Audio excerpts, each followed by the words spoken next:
Hello আমার প্রিয় ছাত্রছাত্রী বন্ধুরা, আমি তোমাদের অমিতাভ স্যার। সবাইকে আমার YouTube channel practical and theory ক্লাসরুমে স্বাগত জানাচ্ছি। আগের দিন অবধি আমি তোমাদের গ্রুপ 4 নিয়ে আলোচনা করেছি। আমি যে গ্রুপ অ্যানালিসিসের প্রসেস বলছি তার গ্রুপ 4। আজকে আমি গ্রুপ 5 নিয়ে আলোচনা করব। গ্রুপ 5-এর মধ্যে কে কে আছে? আছে Ca2+ বা calcium ion cation, Ba2+ barium cation আর Sr2+ স্ট্রনসিয়াম ক্যাটায়ন। আর এর সঙ্গে সঙ্গে আমি গ্রুপ 6-এ যে আছে সেটা হচ্ছে Mg2+ অর্থাৎ ম্যাগনেসিয়াম ক্যাটায়ন। এই কটাকে নিয়ে আলোচনা করব। তো আমি প্রত্যেকটা স্যাম্পেলের সলিউশন করে রেখেছি, প্রায় একটা দুটোর করা নেই, সেটা তোমাদের দেখিয়ে দিচ্ছি। এটা ক্যালসিয়াম নাইট্রেট করা আছে, এটা Ca2+ হিসেবে ইউজ করব আমরা। কিছুটা করে নিয়ে নিচ্ছে এর মধ্যে। এরপরে বেরিয়াম ক্লোরাইড, এটা আমরা নিচ্ছি Ba2+ হিসাবে।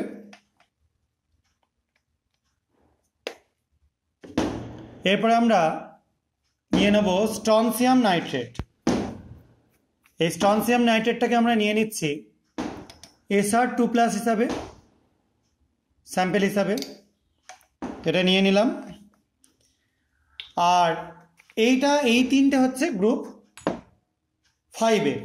আর গ্রুপ 6-এর হিসাবে আমরা ম্যাগনেসিয়াম সালফেট নেব। এটা আমার সলিউশন করা নেই, আমি এখানে সল্ট থেকে নিয়েই দেখিয়ে দিচ্ছি তোমাদেরকে। কিছুটা সল্ট নিয়ে সেটা সলিউশন করে নিচ্ছি।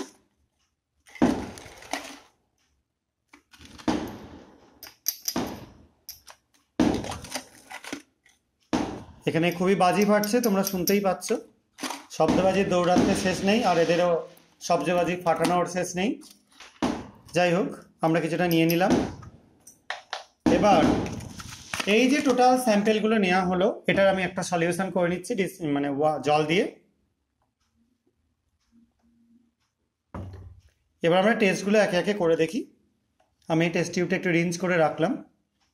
এখানে রিয়েজেন্ট হচ্ছে বাফার প্লাস তার মধ্যে কিছুটা কার্বনেটের সল্ট, যে কোনো কার্বনেট দিতে পারো তোমরা। আমি প্রত্যেকটাই বাফার দিয়ে কি হয় আগে দেখাচ্ছি। এটা ক্যালসিয়ামের স্যাম্পেলের মধ্যে দিচ্ছি, অবশ্যই বাফারটা বেসিক বাফার। নেক্সট